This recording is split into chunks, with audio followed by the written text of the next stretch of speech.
Hello everyone. Welcome back once again to my YouTube channel. Yes, I remember I made a promise that I'm going to get someone to give us a light and a bit about to understand our budget and also to understand how everything's work within our economy. So most of you already know me. Yes, my name is Kidega Michael. Yep, and I'm also the president of Uganda Democratic Union. But with me, I have a very good friend with me. He's a researcher, but also an economist, and very good at what he does. So allow me to invite him right now to, introduce himself. So, Mr. Emma, you're most welcome. Please, you can introduce yourself to the public. Thank you, Michael, for having me on your YouTube. It's a pleasure. I know when we were at high school, we didn't think we'd get this far, but I'm glad. It's a pleasure to speak on your YouTube channel, but also to be able to share concepts about the Ugandan economy and specifically the budget and how things go about in the country. My name is Emmanuel Okwari. I think most perhaps have interacted with me on either YouTube or LinkedIn or somewhere regarding economics, specifically within the country, but also abroad. I am an economist at the Applied Economics Association, and I think my background is specifically economics and research, where I think my focus is mainly on how we can make practical elements of econ in the country. So I'm glad to be here, and I look forward to this discussion today. Okay, thank you so much, Emma. I'm also so really passionate to hear and have this discussion with you. So let's dig it straight to the question. Now, my question number one is, I know most of you guys have been waiting for this moment, so allow me to also go deep and ask him a question. How does spending by the political party affect the Ugandan economy? Oh, thank you, Michael. I think it's an important question. I'll redirect a little bit and adjust it a little bit to, I think, a distinction that needs to be made between politics and economics. So meanwhile, we cannot do without politics. We need to be cautious about the distinction within the two elements. Politicians or the parliament, for that case, exists to only allocate resources where private sector cannot efficiently allocate resources. Then when you go to the real aspect of what builds an economy, what an economy should rely on, should really be good economics, where resources are allocated depending on certain incentives, perhaps by the market. One of those incentives can be prices. Some of those other incentives can be, of course, global market dynamics and all those things. That is exactly what should be guiding what an economy does spend on. But your question is more clear on how, of course, the spending. The political party, it doesn't really mean a political party spending, but how politics, how political spending can actually affect the economy. It actually does affect the economy in a negative direction. Okay. Why I say that is because each time that the budget is bigger, it only means that government is spending more of your money on your behalf. Okay. And what government spends more of your money on your behalf, it doesn't spend on what the market wants. It doesn't produce products which you need to be welfare, to be well off or something. When they spend that money, they spend that money on things that you may not easily track, what we could consider as national interest. It's usually mentioned as national interest, but you cannot track the outcome compared to when a private sector person spends the money and you're able to see a product out of it, or you're able to see a service out of it. That's not equivalent to government. So the danger is, the more that government spends, the more that politicians spend money on behalf of citizens, the more that the less that is left for the private sector to invest. And yet you need a private sector. Let me first cut you short, Mr. Okwari. I understand recently we have just gone through by-elections, and I believe the electoral commissioners, they have spent, I can say they have not spent, they have wasted almost over 500 million Ugandan shillings. But then recently, an update came out that as we are going for the general elections, the electoral commission is planning to spend over 825 billion Ugandan shillings. So I just want to ask myself, will the taxpayers pull this money, or are they going to get resources from abroad? Government doesn't have any other sources of financing like you see it listed in the budget. It's always going to be taxpayers' money or it's going to be money out of debt, and that money borrowed out of debt is either borrowed domestically or from the foreign side. What is fascinating about it all, the truth about it all, is that whether it's borrowed or got from taxpayers, the fact is taxpayers are the ones paying that money. You either pay today as taxpayers of today, or you pay tomorrow, your grandchildren pay tomorrow in form of interest. Oh. So it is always the taxpayers funding whatever program government is running, be it elections or anything. It is always the taxpayers funding. Wow. Now, there is one thing that maybe everyone's there who is watching, listening, and they want to hear you giving us some little bit of explanation about that. Is corruption the main problems for Uganda economy amidst the rising figure in the financial budget? So we understand when you look at the final budget from 2015 to 2016, now recently the 2025 to 2026 budget, they're estimated to be 72 point something trillion Ugandan shilling. So I'm looking at, is the corruption really the main problem for Uganda economy?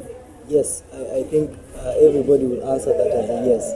Corruption is a key factor for even inflating the budget. When you look at the first draft, the first call for the budget was 56.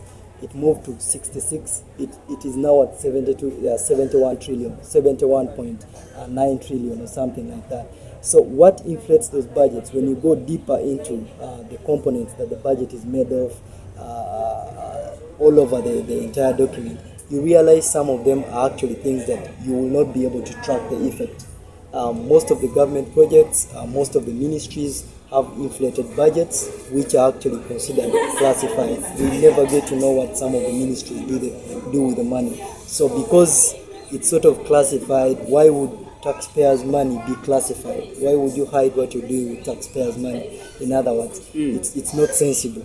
So because it's classified, because that's the defense they use, something of the sort, I think corruption is a big issue. But also, if you've watched recently, we had a scenario when Parliament was given or gifted 100 million.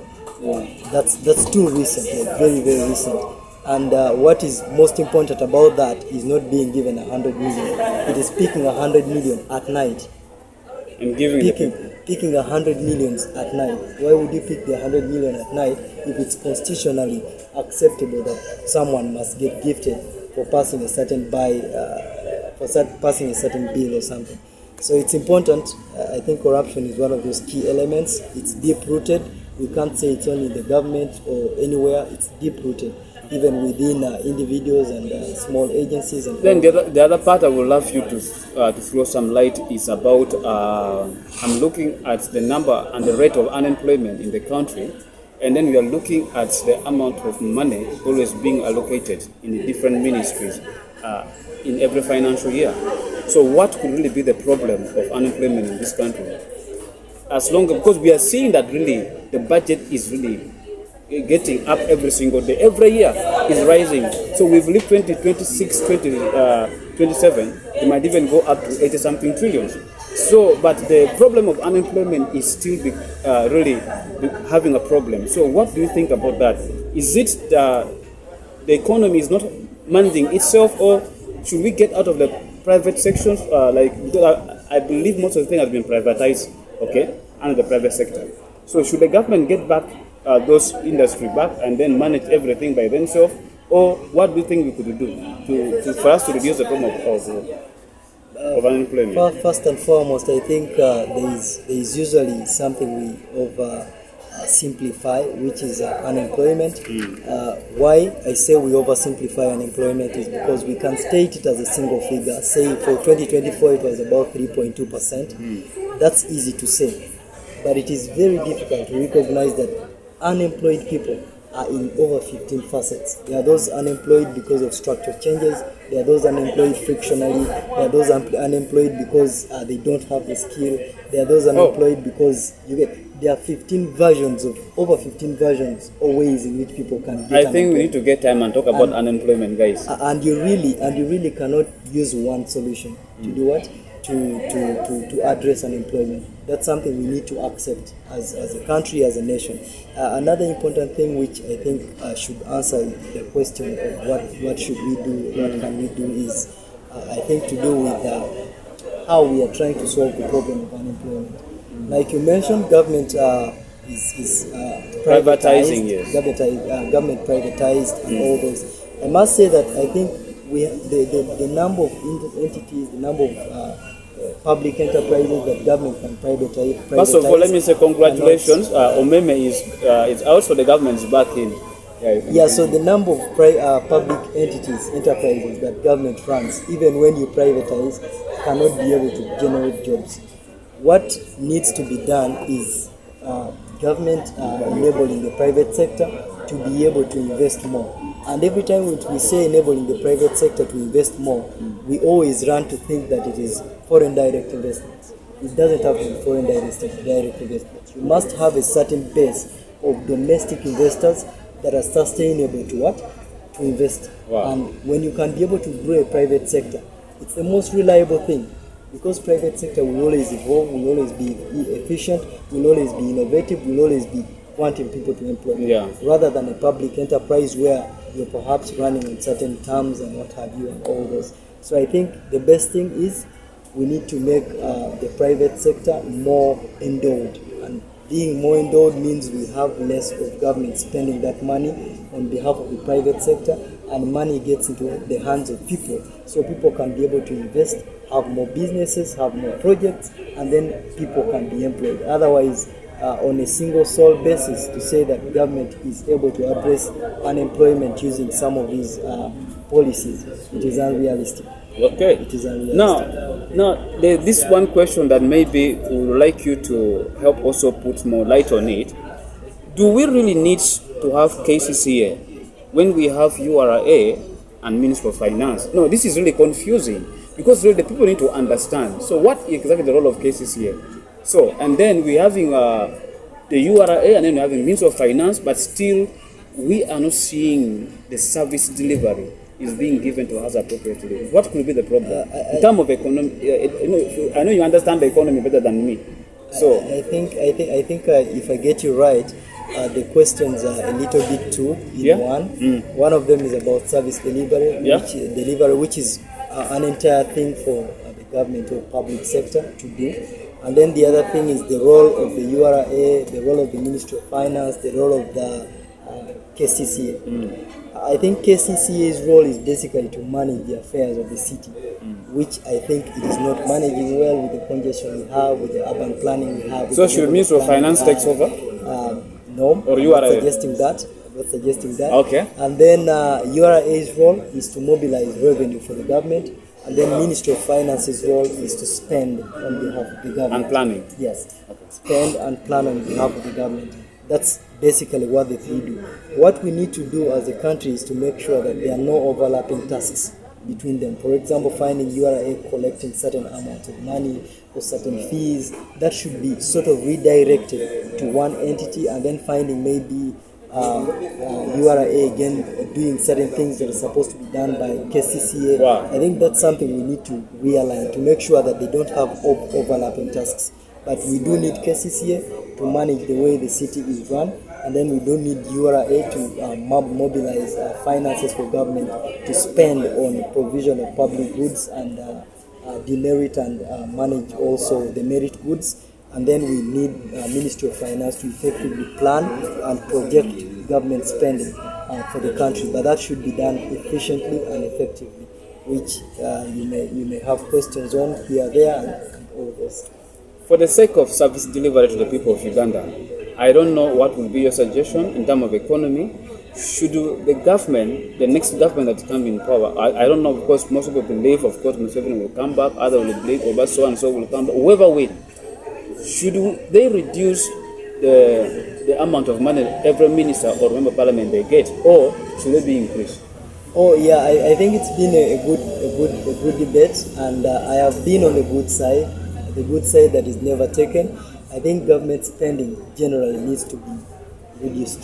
And you don't reduce government spending by putting documents. You saw we claimed we had reduced the budget to 56, we moved to 66, we went to 71. We might as well move beyond 71 trillion for this next financial year. You don't reduce budgets by doing that. You reduce budgets by taking off all the unnecessary government spending. For example, do you need that big parliament? Do you need all the allowances they do have? Do they need cars? They are able people. Do they need cars? If they do need cars, yes. Do they need a high profile level of cars? Or they need a Toyota, bare minimum? So those are some of the things we need to begin to ask. But also we need to, I think, deliberately do these things. For example, debt. Why are we borrowing? For what are we borrowing? And then when are we borrowing? I How get are you. we paying? I think those are very important concepts when we want to talk about government being able to reduce spending. It is very important for us to reduce spending because when we don't reduce spending, we put the burden onto the public, onto the private sector. And then we limit investments, and then we have no jobs, we have no productivity as a country, we cannot export, we cannot do a thing, and then what happens is the economy is run on the basis of GDP. GDP which can actually inflate because of the war, GDP that can inflate because of bad roads, that's what we base on. But the reality down is that the economy will be struggling. The economy will be struggling. So we need to really manage how much government spends on behalf of the people so that the private sector can have a large chunk of money left for them. Anyway, guys, I am really so happy to have him. To be honest, I would say that he's a very good researcher, but also is a very good, in terms of economist, he knows what he's doing. And I have only one question again to ask him, for him to explain for us, is that we are looking at the trade war right now between the giants, the big elephants. We are looking at China and USA. Of course, we are seeing how recently China has given 84% of the tax of the tariff on the US goods, and then Trump went ahead and increased to 125 on China. Now I'm asking, how does the fight between the two giants nation affect us and also here as the common citizen who are here living in Uganda? Yeah, I think we usually I somehow laugh when I hear some of these quickly run into the minds of Ugandans, but it's important. It's important for us to understand that when two elephants fight, it is the grass that suffers. Exactly. So definitely we shall have sort of an effect that will come onto us as a country. It's important for us to understand that trade is really an important thing for the country, because if we don't engage in trade, we cannot be able to satisfy all that we need. It's important for us to also think of the US and China as global leaders, and they shape the trade policies, they shape the trade, the global market, and whatever they do for now is going to be able to guide what reactions all other nations will do. Whether we have to trade, whether we don't directly trade with US or China, we still have an effect because we are going to be shaping the global market. So in that way, they will be sort of affecting the trade that we do as a country down here. So I think for that element, it's not much of a direct thing, because our trade with the US directly is not so much. We have deficits. Our trade with China may be also traceable. We don't do so much of export. If you observe, we have sort of a deficit, and the reasons as well we don't export is partly because the private sector is not actively producing. So I think, yeah, it will affect us as people who are going to shape globally. It is going to form into ties and loops that we shall need to diplomatically break to be able to trade in the global market, which is still going to affect our economy. Wow. Today. Guys, I think we need to have another day, another time where we will fully discuss about all this, how does the effect within the other nations, like for example, that the war between the China and the US in terms of the economics war that's happening. How does it affect us? We shall get into that more. But first of all, I'm so happy to have him in the hot seat discussion for today. I believe we have not fully given much time for it, but next time we shall give much time for all whatever that you people need to know. So, in a final conclusion, please, Mr. Emma is a very good researcher. Please make sure you reach out and check on his platform. So please, can you tell them the platform where you are, and thank also you very much. your conclusion? I am very, very active and very active on Twitter. That's X, and then LinkedIn. I'm not active on TikTok, but when I do start to engage so much with people like what is him, your Twitter handles my X handle is at Emanuel Okwari _ and then LinkedIn, you just look for Okwari Emanuel, you'll be able to see. I look forward to having these conversations over there and exchanging more. Thank you. Thank you guys so much. From me to you guys and to our guests who we have today, thank you guys so much. See you guys next time. Of course, I still remain Kidega Michael. Don't forget to subscribe and share this video with other people, and let's be part of this journey. Above all, I shall not forget my country. See you guys next time.